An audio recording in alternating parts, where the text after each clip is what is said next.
probably the biggest talking point coming out of Sunday's college basketball action, and that's that Michigan State sucks. They're very bad. They got worked over again. Now lost 3 straight. They are 2-6 in the Big Ten. They're 8-6 overall. They still have a massive problem at the point guard spot. They still have a massive problem at the 5. Jeffrey, is this the year that Tom Izzo misses the NCAA tournament? Yeah, I mean, listen, the only thing is if they can get going, they're going to have enough opportunities in the Big Ten. That's the only saving grace right now for Michigan State is like if they were in a different league, you would say no shot just because they don't have any resume opportunities. They're going to have plenty of resume opportunities. The problem is, like, who are they beating other than Northwestern, Nebraska, and maybe Penn State? I'm not even sure they're beating Penn State these days, the way they're playing. I mean, their point guard play, it just shows you, honestly, and this is what I've always said, like, if you don't have good point guard play, you got no shot. You got no shot. If they had Cassius Winston on this team, Rob, right? Put Cassius Winston on this team, and what are they right now? Are they a top 10 team? Well, I mean, yeah, they're a lot better. Cassius Winston was a 2-time first-team All-American. Right. That was the preseason National Player of the Year last year. So, yes, they would get significantly better. I don't think there's a single team in the country that wouldn't get significantly better without Cassius Winston. But but all I'm showing you is you're going from no point guard play to elite point guard play. All right, that's probably a little bit too much, right?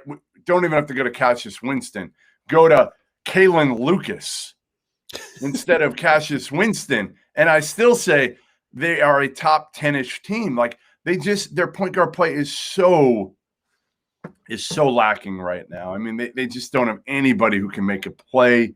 You want to hear a crazy stat? Go ahead. They lead the nation right now in the percentage of field goals they've made that are assisted. That's a crazy stat, right? What do you mean? They lead the country? 9.4% of the field goals that they make are assisted? Yeah. They just don't make a lot of field goals. That's the problem. I mean, that's crazy, right? I think a lot of that just has to do with how underwhelming their offense is and the fact that how you explain that? I'd like to hear Izzo explain that. Well, no, here's the thing. They don't have anybody that can kind of create shots on their own. So the problem isn't right.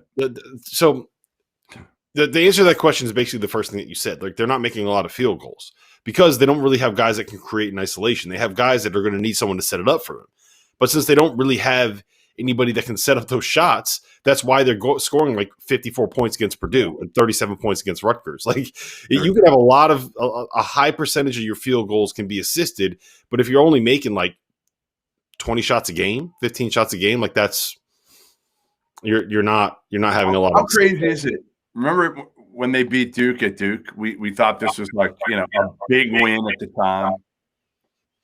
They were doing well, and now you're like, that win means nothing. Like, who have they beaten? I mean, you look through their resume. They beat Rutgers too, so they have a couple of good wins. And here's the thing about it: like, they get Iowa twice, they get Michigan on the last day of the regular season, they get Ohio State again. Penn State is a top 35 team on KenPom. I'm not sure what they are on the net. I don't have those rankings. I just don't know how they beat these teams, but yeah, I mean, that's the thing. They're not very good. Figure something out.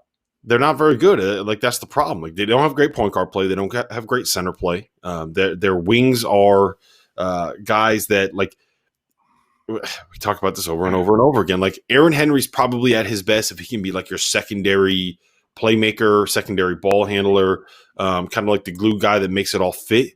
Yeah. But if you're asking him to be the star, which is kind of what this team needs him to be, like, you're running into a situation where you're putting him in a position where he's not playing. He's not being put in the role that is best suited to the skill set that he has, which is a problem. Very, very true. Very true. Listen, the bigger question is the future for this program right now. And if you are Amani Bates thinking about reclassifying and trying to play next year at Michigan State, like, do you want to? Like, how are you going to look? How are you going to – now they have a young – right, I think they've signed – I'm pretty sure they've signed a pretty good point guard. Yeah, they have, but there are issues between that kid, like because he's at Yipsy Prep with Amani Bates, and there are issues going on. Jaden Atkins. Yeah, and there are issues going on like within the Sunrise. Atkins is at Sunrise.